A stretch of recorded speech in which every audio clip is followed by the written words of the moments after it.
Good evening, everyone. So my plans were that yesterday I would go to a heating and air place where a friend of mine at work used to work, and he would help me make my forge there. But plans for that fell through, and I got bored today, so I decided to just make my forge here, which I knew would be technically possible, just a little bit more difficult. Another thing I was working on, because I wasn't working on my forge yesterday, is I was building, well, not building so much as making, a sax, which is a kind of Anglo-Saxon or Viking-style knife. More of a utility knife than anything. It's not meant to be a weapon, but it can be used as such if necessary. This is made of quarter-inch steel. And I've been working on this pretty steadily from Friday night into this morning. Then this morning, after I was more or less done grinding this edge down, I got bored and decided to start working on my forge, which the first step was taking that big 2x3 foot piece and drawing two lines on it at the 8-inch marks from either edge. So you had three 8-inch sections. 24 divided by 3 is 8. And here, well, I cut off that one edge, and then at the other line I made 3 cuts inside without actually cutting the entire side off. That was to make it easier to bend the piece myself, but that actually ended up taking myself, my brother, and my dad, because even when if we had tried to bend the whole 3-foot piece unbroken, it would have been literally impossible here at the house. But as it was, with the cuts that I made, we were only really bending a foot of solid material, because the other 2 feet were cut out. So, you'll see what I mean in a second. But we managed to bend that still with considerable difficulty. And then from there, I took the one piece that I cut off entirely and put a hinge on it. It's still a pretty hefty piece of metal, and attached the hinge to an L bracket. You'll see what that's for in a second. Let me show you. The L brackets. Here's the diagram. The L brackets are going to be there and there. Well, it's more of an angle iron than an L bracket.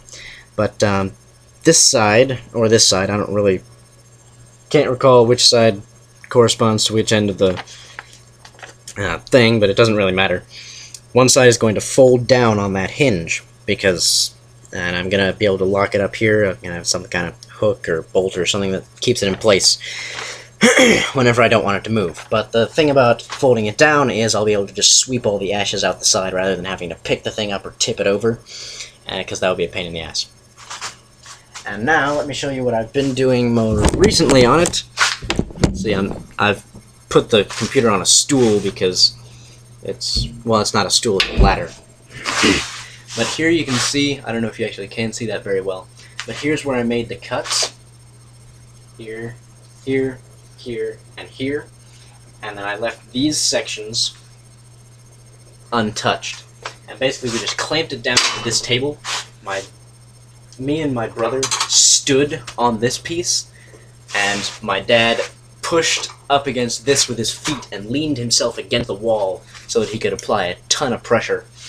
And basically, my brother and I just stood up here to keep this from moving up, because as you can see, whenever I push on this, it moves. And we just pushed against the ceiling to keep this as stationary as possible. And that's how we achieved that angle. Now here's another one of those angle irons that I'm screwing on with machine screws.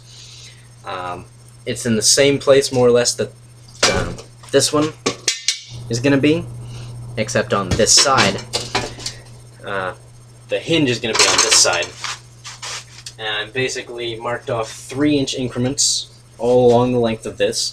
And I think there's 1, 2, 3, 4, 5, 6, 7, 8, 9, 10, 11. There's going to be 11 screws in here. And, yes. So I've still got some more holes to drill, which I'm doing with this, because I can't really get this whole thing into the drill press, so I'm just doing it by hand, and I'll show you what exactly I'm doing.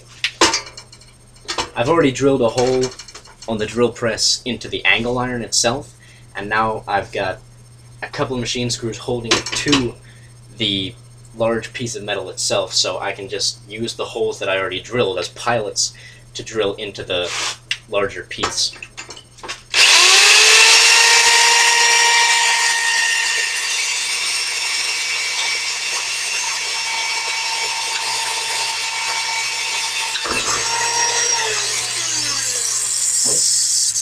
There we go. Drilled that hole, and now I'm going to tap it. Tap the hole with a 632 tap so that I can get the machine screws through without stripping the threads out. And I just feed that in until it's pretty much gotten it all threaded through. Yeah, there we go. And then I feed it back out.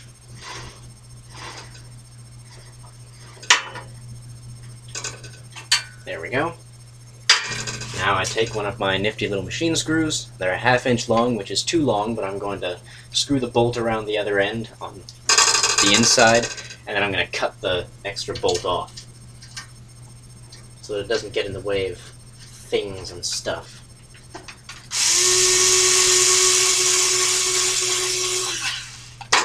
There we go.